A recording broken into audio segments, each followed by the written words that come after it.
who tend to gag the activities of the electoral body, right? So to some extent, we say that we need to question that.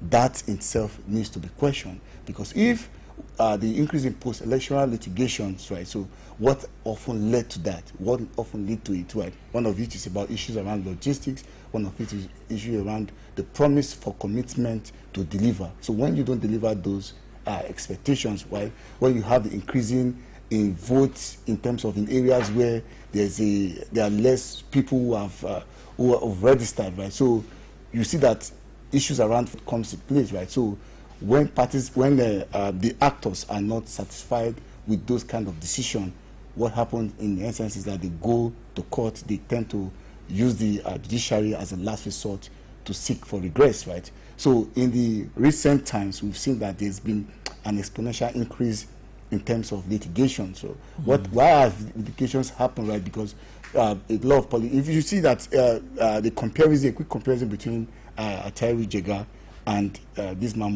outgone Mahmoud Yakub, right? You see that for in this current the outgone one, we saw that increase in electoral tribunal cases, right? So which we didn't want to see in this new reform, right? So that's what we need to look at in terms of what do this new proposal, what does it seek to achieve? Is it something that its focus is to how to reduce electoral litigations and all of that, and bringing back the elections, right? Bringing down the elections to November 2026. What are the benefits? What are the pros there? So if we should start counting the gains, for one, the president or the governors may not have the opportunity to start using state resources to finance litigations, right? So they will not have that opportunity to start having access to public funds to do that, right? So that's one, right? So, but however, some other divide will say that for instance, in states like Kenya, where elections are done sometimes in November, and by January we already know the courts will sit to decide such cases. So we say that, okay, in other clients there is the speedy process in the court process where you have a decision taken quickly. So we look at it in terms of how, if we say that in November we can have the elections coming, so automatically what we expect to see is that political parties should also have their primaries done even as we speak now, or maybe in the coming months. So we see that there will be a kind of an overlap, and perhaps ultimately that might also potentially lead to some of the further post-election issues around people not, the party aspirants not being satisfied, or we could see even a litigation and post-litigation of those party candidates feeling that they are not quite satisfied. Because you mentioned that one of the merits of bringing the elections forward, that a potential one would not be able to use state resources to finance election litigations. But then what about the governor whose seat is threatened? He still has access to state resources. Yeah, they can still defend. I mean, the one who is about to be unseated. Yeah, by the opposition. Yeah, that's good. That's good. That's a good thing for me. But you see, one good thing this brings is that we should look at the strengthening the law, number one, because if the law is strengthened in the sense that it gives the INEC, or it gives the arbitral institution or the process a way that, for instance, those who completed their 2 term, right? So they don't even have that kind of opportunity to do that, right? That's one. Number two, it also sets a new tone. They can do it on behalf of their anointed candidates who happen to lose the election. Yes, that's also a way, because of course, politicians or the gladiators always find a way to circumvent the law, right? But what this new proposal, which in my own opinion I feel, is that it's like a welcome development, although some other critics do have some concerns about those power of incumbents will always come to play, right? So they always have that mindset that if those in incumbent position, those governors, presidents, can also influence the outcomes and the decision using state resources to also finance elections.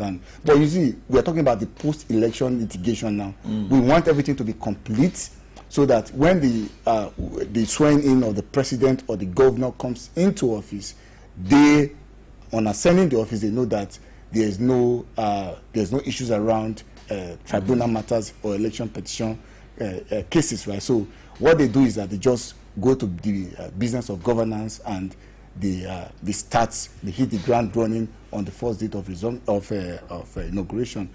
Usually it's May 29, usually the set date. So we were just looking at the fact that an early conduct of the elections might perhaps maybe reduce the kinds of overbearing nature that we see in the court, number one. Number two, it brings a closure, and everyone knows that fine, there is a set guideline that is now on, and politicians will adhere to it. So also, I think something again we need to also look at is the how would perhaps the new INEC chairman activity on how he could perhaps speed up credibility and fairness and all of that in the new electoral process. From what you have said so far, one word keeps coming up on the issue of credibility, and I can see that you still seem to think that the system is still flawed despite the advancements we have had in technology, in beavers and all that. So my question now is that I'm drifting along your line of thought now, that why do we still have so many post-election litigations despite these new technologies that we've been applying to the electoral process? Why do we still have so many? Why is technology not working? Yeah, so a couple of things. It's always a problem because in this our client, the actors are always looking out for ways at which to not make the process to work. Circumvent. Yeah, they circumvent it most of the time, right?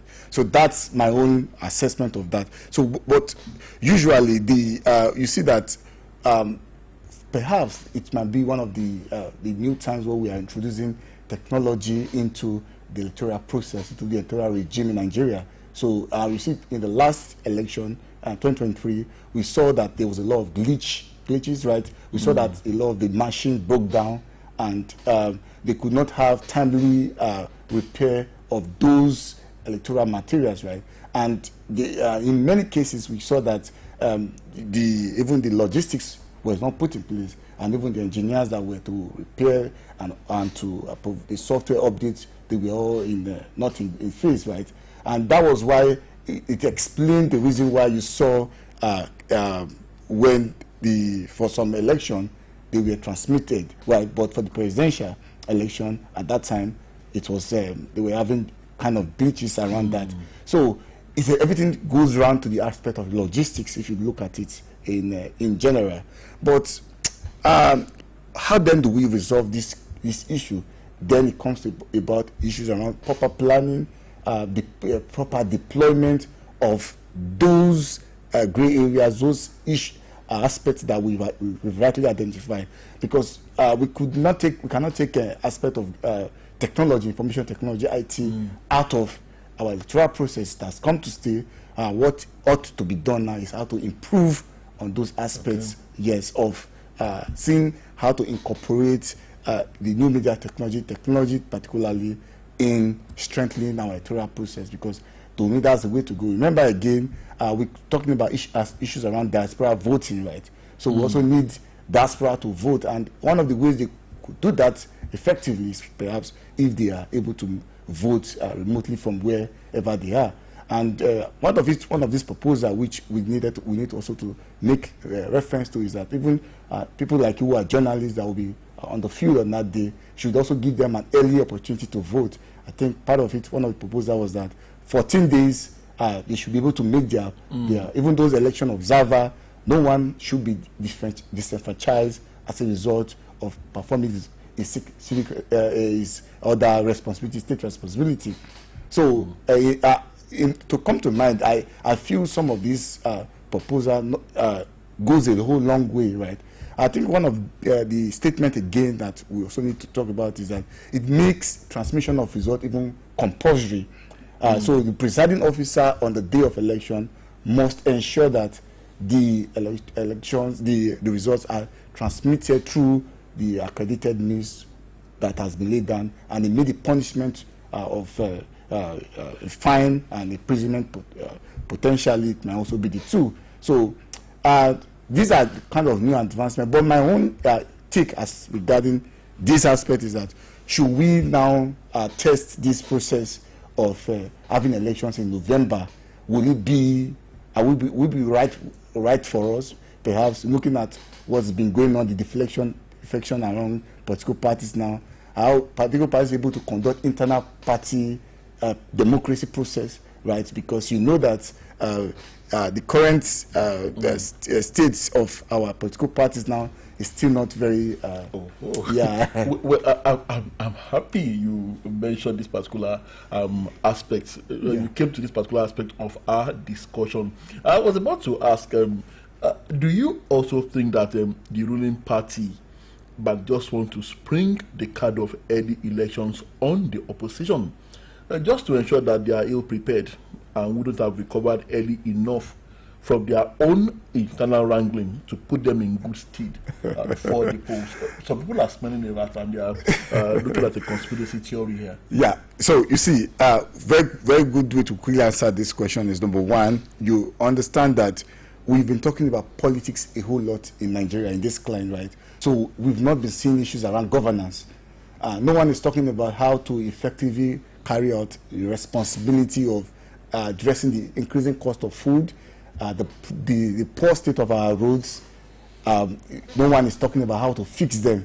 The roads are bad, right? I've gone around even the states and even within Nigeria, and I've seen that the poor state of the road. So the shift of emphasis for quite some time now has been on politics. Either you are talking about Fubara moving to the Wike faction, or you are talking about poor fathers fighting themselves, and you are talking about issues around within the parties and all of that. But we've not been seeing issues of dividend of democratic process, right? Dividend. We need to see such kind of thing rather than we just talking about elections and talking about things that tangential issues, not the focal, right?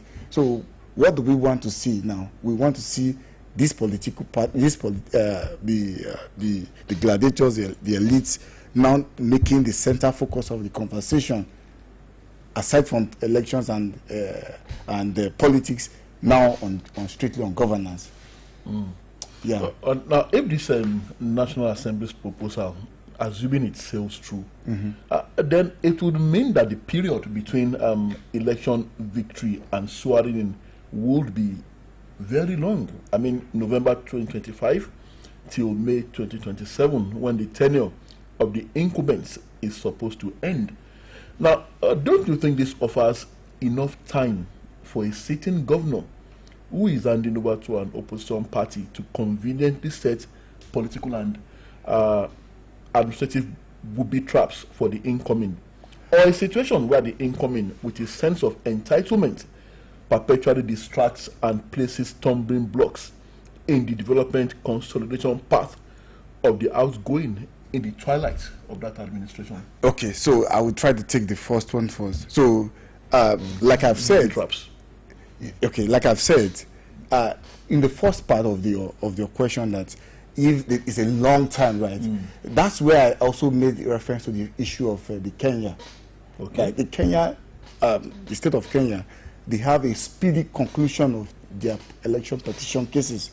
Can we just take a leave to adopt some of the how the Kenya has been able to do that? So when after the election is being concluded, right? So evidences are there. If to me, I will feel that there should be a speedy process where a decision is taken quickly, and it does not give a too much timeline for the both party, for the ruling party to influence any decision or any outcome, right? So I feel that, because again, you don't forget that there's also the loss of trust from some of the opposition parties on the court system, right? So some people still feel that the ruling party still have their way in terms of making decisions on regarding judicial matters, right? So it's another aspect we need to also look at, because when you talk about issues around the decision of the courts, especially for some people who still feel dissatisfied with the Supreme Court's position on the case of when the opposition also challenged the presidency, the current president in the court. So it still is subject of controversy, because until we also restore the public confidence in our judicial system, then we are talking about even a pathway to good governance, right? So the race to good governance, as we accelerate, we must ensure that that is done. But go back to what you've said. It gives the ruling party, because in this current state of our Nigerian democracy, as we speak now, is a zero-sum politics, right? It's a zero-sum politics. So the winner takes all. So it takes all the state apparatus, it can use it, and it can do and undo, right? So again, as we continue, we understand these factors, but we must not see that because the power of the incumbent is there, we still have to put systems in place to check them, and that is one of your role as somebody in the press, to continue to do this advocacy, right?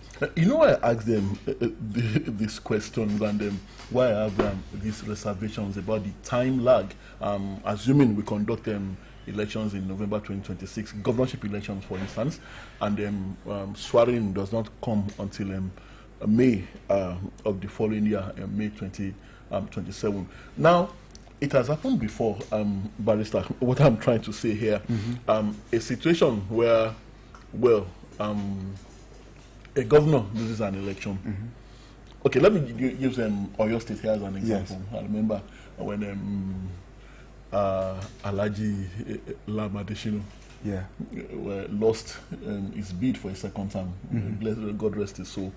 And Senator Rashidi Ladoja was about coming in as the new governor. Senator Ladoja is now the Oluyole. Now, the first thing that happened was that the Accountant General vanished. Disappeared, because he would no longer be taking instructions from the governor, who is still on seats, the one who is still on seats, and then except for the regular issues of payment of salaries and all that. So the accountant at that time was nowhere to be found. And but the gist we heard was that he was reporting to the incoming, and then was filing reports as to what the outgoing, what they were asking him to do.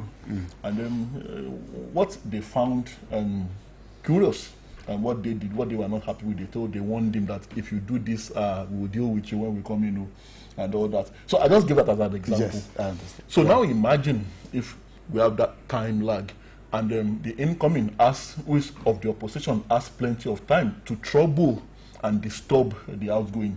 That's exactly what the picture I'm trying to look at here. Yeah. And maybe a situation where, I don't know, but most of the time, these are the kind of, it's not only in Oyo State, it happens virtually everywhere. So you're right. It does happen. So that's why I said in the current system, the current regime we still need to always advance the process, the system. Let's take, for instance, that after the completion of the elections, especially the presidential election, and there was a time, because Muhammad Buhari was still in office at that time, assuming the president was not sworn in at that time, and the electoral cases was allowed to go through, to follow through, then it could perhaps give some kind of, should I say, a kind of balance in terms of the trust that the people we have from the outcomes of the courts, right? That's another way. But when the moment you sworn in the person, or the moment the person as the president-elect or whoever is elected at that point in time, feels that is now in the control of the state apparatus or the machines of the state, then you expect some forms of subordination or some form of chaos. intimidation. Yeah, chaos, right? So you have that kind of a situation. But similar, though, you practice the American style of governance. Remember the case of the Capitol Hill issues, right? After the Biden was president-elect, and how there was an insurrection at some point in America, right? Shortly after, and you remember how everything went, and in fact, even in America, they still feel that there's some forms of electoral fraud around, right? That President Trump kept saying, right, during that election that brought in Joe Biden as president of America. So we even see that at some point, even the industrialized democracies, developed democracies where we expect America to be the lead, you still find the people still have, they still try to challenge the electoral process. Well, we should always take the good parts of those kind of style. What are the good parts? We want more of a transparency. We want the voice of the people to count in elections. We want the new INEC to reinforce public confidence, and we want to see this hate speech among the oppositions or among political gladiators making some inflammatory statements to stir up issues around conflicts. So again, I don't know whether you have concerns around those in troubled parts of Nigeria.